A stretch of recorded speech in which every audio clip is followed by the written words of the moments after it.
everybody, my name is Lou and I'm so happy to be here. So I'm combining neuroscience with music because I'm absolutely obsessed with music. I have been since I was a kid. Cute, right? My first word was mama, but my second word was drums. Sorry, Dad. But I moved to Australia for my PhD, which enabled me to study the music's impact on the brain. And we know music has a massive impact on our brains because typically that's any of us when we listen to our favorite songs. So I'm working at the Marx Institute for Brain Behavior and Development. And when I tell people I'm a music neuroscientist, there's a variation to how accurately people can guess what I'm doing. Some will go, oh my God, are you looking into why Beyonce is so popular? And I have to tell them, no, but some people actually do that, yeah? Other people, I guess they're a bit more right. So they ask me, oh, so you play classical music to people's brains? Well, that's typically only on Wednesdays. And then some people just get it completely off. They mishear neuroscience. So they're like, huh, music neuroscientist. You're researching Eurovision! And I have to tell them, no, but I want to do that so badly. Do you see those costumes? No, instead, what I'm doing is investigating how our brains are reacting when we're making predictions. More specifically, what happens to our brains when we jump to conclusions. Gotcha! For example, remember that final season of Game of Thrones, right? Yeah, right? How the build-up of who was going to slay the big baddie was drawn out for like the 8 seasons, and then all of a sudden that all went out the window because the writers wanted to subvert expectations. So I'm doing something similar with my melodies, where I'm switching stuff around and seeing how our brains will react, hopefully with less emotional reparations needed. But my fun doesn't end here, because I do a similar thing with sentences. So I play people short sentences, and then switching the last word at the end to see how our brains react. For example, I love living in Sydney because the houses are so affordable. Nah, you're all laughing. I know you're crying on the inside, come on. So, by analyzing the activity our brains are making when we're listening to predictions, when we're hearing something unexpected, we can better understand the predictive behavior of our brain.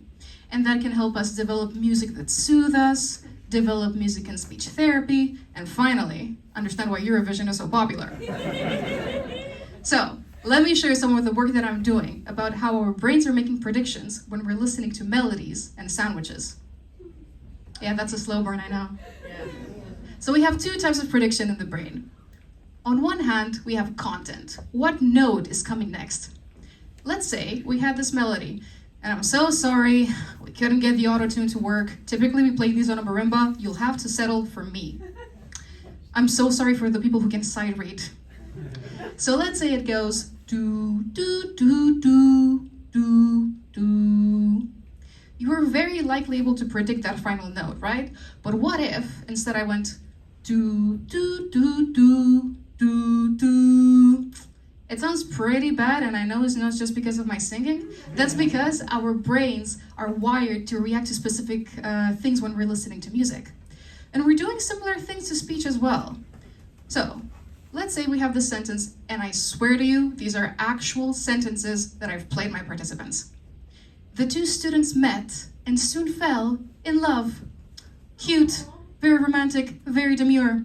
What if instead I went, the 2 students met and soon fell in poverty? Unexpected, but not inaccurate. On the other hand, we have timing. When is the note coming next? Let's say we have the melody from before, but this time I'm scrambling the notes in the middle, just in terms of their duration. So I go do, do, do, do, do, do. Sounds kind of funny. I think they call it jazz.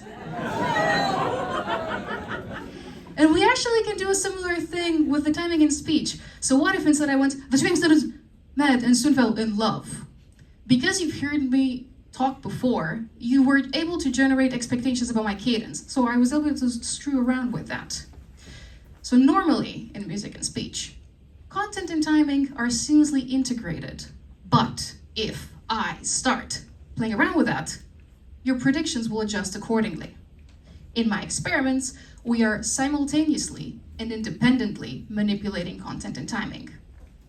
On one hand, we can have good or bad timing in the middle of the melodies or the sentences, and on the other hand, good or bad content at the end. And what we're particularly interested in is seeing whether timing also has an effect on the content. So in the example that I have on screen, both timing and content are bad, which we in the business call a double whammy. But how do we record all this? Well, there's a technique called EEG. It stands for electroencephalography. Say that 3 times and a zombie comes out to eat your brain. So the brain activity that we record with electroencephalography, okay, we're fine, is recorded from the surface of the scalp and is basically capturing the simultaneous activity of thousands of neurons. But let's say we only had one shock neuron clutching their pearls in response to that bad word or bad note. We don't have the spatial resolution for that. But because neurons in the same area react the same way, we can sum up their responses, and then we can actually get that shocked response. So when it comes to neurons, teamwork makes the dream work. Yes, corporate slay. But actually, I really love explaining EEG to my participants. They come in, they have to put on these funny caps. We introduce special gel through the holes in the cap, and then we hook them up to electrodes. And actually, people have reported that the gelling is the most pleasant experience of it all because we have to very lightly scratch at the surface of their scalp. And everyone's like, oh, this is so nice. It feels like a massage. So you know, we're always looking for participants. Come to contribute to science, stay for the spotting. When we start setting everything up, it basically looks something like this. Shout out Sharon! Woo! Basically, the sensors are in place and then we turn on the amplifier to see how the signal will look like. And this is usually at the will of the EEG gods, because some channels can look super neat, super clean, others not so much. And then we have to play this super awkward, it's not you, it's me with the participants, or I have to tell them, no, don't worry, like, that's completely normal. Oh my God, what is that? No, like, don't worry, like, there's nothing wrong with your brain. What is happening here, boy? But, contrary to what I might have led you to believe, playing participants annoying songs that get stuck in their heads, it's not the main thing that I'm doing in my job. No. Most of my time is spent on a downward spiral because my code isn't working. It's so much data analysis, which I'm still in the middle of. But I have some super cool preliminary results to show you, and it's very exclusive stuff. I haven't even presented this at conferences. I know, ooh, yeah. So in terms of content, we found a super strong effect in both music and speech. Let's unpack that. It means that our brains generated much stronger responses to the bad content compared to the good content.